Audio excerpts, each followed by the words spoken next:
ದೇವರು ನಿನ್ನ ಜೀವನದಲ್ಲಿ ಬಾಗಿಲುಗಳನ್ನು ಮಾತ್ರ ತೆರಳು ಬಂದಿಲ್ಲ, ಆದರೆ ನಿನ್ನನ್ನೇ ಒಂದು ಬಾಗಿಲಾಗಿಸ್ಲಿಕ್ಕೆ ಆತನು ಬಂದಿದ್ದಾನೆ.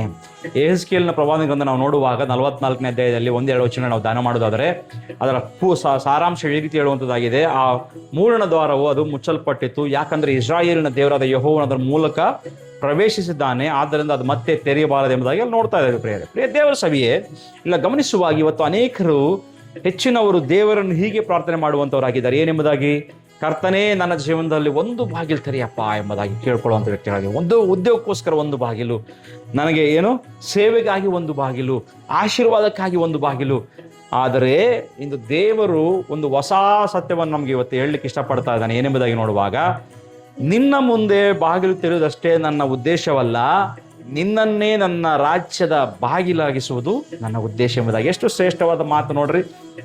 ದೇವರು ನಮಗೆ ಅವಕಾಶಗಳನ್ನು ಕೊಡುವುದಕ್ಕಿಂತ ದೊಡ್ಡ ಕಾರ್ಯವನ್ನು ಮಾಡಲು ಆತನು ಯಾವಾಗಲೂ ಸಹ ನಮ್ಮ ವಿಷಯದಲ್ಲಿ, ನಮ್ಮ ಜೀವನದಲ್ಲಿ ಆತನು ಬಯಸುವಂಥ ದೇವರಾಗಿದ್ದಾನೆ.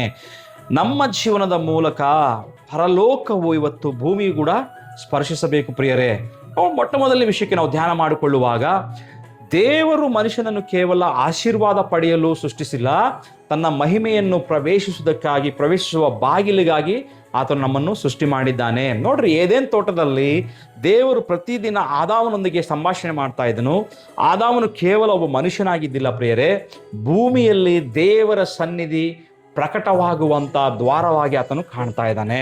ನೋಡ್ರಿ, ಆದರೆ ಪಾಪ ಬಂದಾಗ ಆ ಬಾಗಿಲು ಮುಚ್ಚಲ್ಪಟ್ಟಿತ್ತು. ಮನುಷ್ಯನು ಬದುಕಿದ್ದರೂ ಸಹ ದೇವರ ಸನ್ನಿಧಿಗೆ ಪ್ರವೇಶವನ್ನು ಕಳೆದುಕೊಂಡಿದ್ದಾನೆ ಎಂಬುದಾಗಿ ನಾವು ನೋಡ್ತಾ ಇದ್ದೇವೆ. ನೋಡ್ರಿ, ಎರಡನೇ ವಿಷಯಕ್ಕೆ ನಾವು ಬರುವಾಗ, ಸೈತಾನನು ನಮ್ಮ ಆಶೀರ್ವಾದವನ್ನು ಮಾತ್ರ ಕದಿಯುವುದಿಲ್ಲ, ದೇವರಿಗೆ ಬಾಗಿಲಾಗುವುದನ್ನು ಸಹ ಆತನು ತಡೆಯುವಂತವನಾಗಿದ್ದಾನೆ. ಅವನು ಯಾಕೆ ಅವನು ನಿನ್ನ ಪ್ರಾರ್ಥನೆ ತಣ್ಣಗಾಗಿ ಮಾಡಲು ಪ್ರಯತ್ನ ಮಾಡುವಂಥವನ ವ್ಯಕ್ತಿಯಾಗಿರ್ತಾನೆ? ಯಾಕೆ ಪವಿತ್ರತೆಯಿಂದ ದೂರ ಮಾಡುವಂಥವನಾಗಿದ್ದಾನೆ? ಯಾಕಂದರೆ ದೇವರ ಸನ್ನಿಧಿ ನಿನ್ನ ಮೂಲಕ ಇತರಿಗೆ ತಲುಪದಂತ ಮಾಡಲು ಆತನು ಬಯಸುವಂಥವನಾಗಿದ್ದಾನೆ. ಅದು ಮೇನ್ ಮೋಟೋ ಅದೇ ಒಂದು. ನೋಡ್ರಿ, ಒಬ್ಬ ವ್ಯಕ್ತಿ ದೇವರೊಂದಿಗೆ ನಡೆಯಲು ಆರಂಭಿಸಿದ್ರೆ ಏನಾಗುತ್ತೆ? ಅಲ್ಲಿ ಒಂದು ಕುಟುಂಬ ಬದಲಾಗುತ್ತೆ. ಒಂದು ಕುಟುಂಬ ಬದಲಾದರೆ ಒಂದು ತಲೆಮಾರು ಸಹ ಬದಲಾಗುವಂಥದ್ದಾಗಿದೆ. ಹಾಗಾಗಿ ಆ ಕಾರ್ಯವನ್ನು ಮಾಡಲಿಕ್ಕೆ ಸೈತಾನನು ಅಡ್ಡಿಪಡಿಸುವಂತಹ ವ್ಯಕ್ತಿ ಆಗಿರ್ತಾನೆ. ಸತ್ಯವನ್ನು ಗ್ರಹಿಸ್ಕೋಬೇಕು.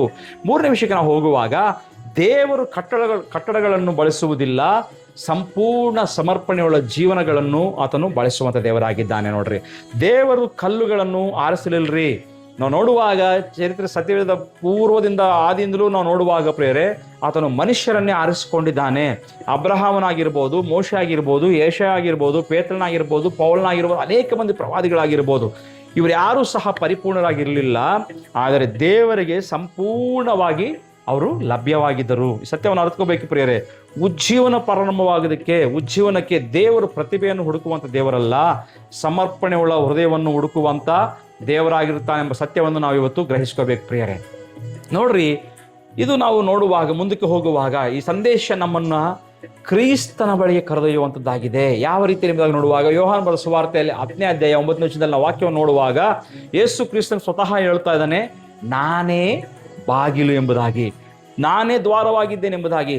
ಪಾಪದಿಂದ ಮುಚ್ಚಲ್ಪಟ್ಟಿದ್ದ ದೇವರ ಸನ್ನಿಧಿಯ ಬಾಗಿಲು ಯೇಸು ಕ್ರಿಸ್ತನ ಮೂಲಕ ಮತ್ತೆ ಅದು ತೆರೆಯಲ್ಪಟ್ಟಿತ್ತು.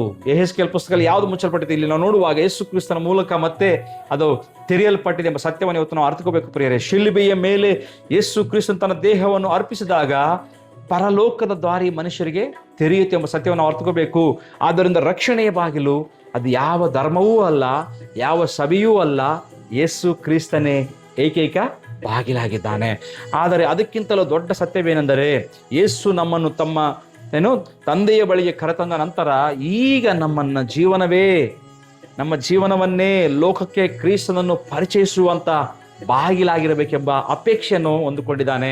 ಪ್ರಿಯರು, ನೋಡ್ರಿ, ಜನರು ಮೊದಲು ಯೇಸುವನ್ನು ಬೈಬಲ್ ಓದುವುದರಿಂದಲ್ಲ, ನಮ್ಮ ಜೀವನವನ್ನು ನೋಡಿ ಬರುವರಾಗಿರಬೇಕು ಪ್ರಿಯರೇ. ಗಮನಿಸುವಾಗ ಇವತ್ತಾಗಾದರೆ ಇಂದು ನಿನ್ನ ಜೀವನವನ್ನು ನಾವು ಕೇಳಿಕೊಳ್ಳೋಣ. ನನಗೆ ಒಂದು ಬಾಗಿಲು ಬೇಕೇ, ಅಥವಾ ದೇವರು ಸಾವಿರಾರು ಜನರಿಗೆ ಬಳಸುವ ಒಂದು ಬಾಗಿಲಾಗಿ ನಾವಿರಬೇಕೆ ಎಂಬ ಪ್ರಶ್ನೆ ನಮ್ಮನ್ನು ನಾವು ಕೇಳಿಕೊಳ್ಳೋಣ.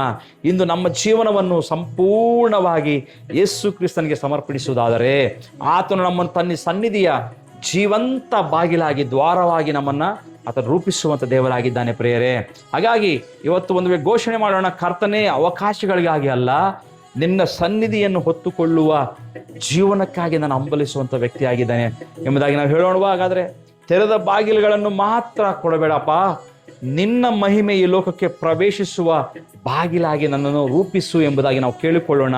ಯೇಸು ಕ್ರಿಸ್ತನ ಮೂಲಕ ಅನೇಕರು ಇವತ್ತು ರಕ್ಷಣೆಯನ್ನು ಹೊಂದುವಂತೆ ನಮ್ಮ ಜೀವನವನ್ನು ಉಪಯೋಗಿಸಿಕೊ ಎಂಬುದಾಗಿ ನಾವು ಹೇಳೋಣ. ಹಾಗೆ ಈ ರೀತಿ ಹೇಳುವುದಾದರೆ ಖಂಡಿತವಾಗಿಯೂ ನಿನ್ನನ್ನು ಆತನು ಶ್ರೇಷ್ಠವಾದ ಬಾಗಿಲನ್ನಾಗಿ, ಅನೇಕ ಮಂದಿ ನಶಿಸುವಂಥ ವ್ಯಕ್ತಿಗಳನ್ನು ರಕ್ಷಣೆ ಕಡೆಗೆ ಕರ್ಕೊಂಡು ಹೋಗುವಂಥ ಬಾಗಿಲಾಗಿ ಆತನು ಮಾರ್ಪಡಿಸಲಿಕ್ಕೆ ನಿನ್ನನ್ನು ಉಪಯೋಗಿಸಿಕೊಳ್ಳಿ ಶಕ್ತಿವಂತ ದೇವರಾಗಿದ್ದಾನೆ. ಆ ರೀತಿಯಲ್ಲಿ ನಮ್ಮನ್ನು ಉಪಯೋಗಿಸಿಕೊಳ್ಳಿ, ನಾವೇ ಅನೇಕರಿಗೆ ಬಾಗಿಲಾಗಿರ್ಲಿಕ್ಕೆ ಸಹಾಯ ಮಾಡಲಿ. ದೇವರು ನಮ್ಮನ್ನು ಆಶೀರ್ವಾದ ಮಾಡಲಿ. ಆಮೇನ್.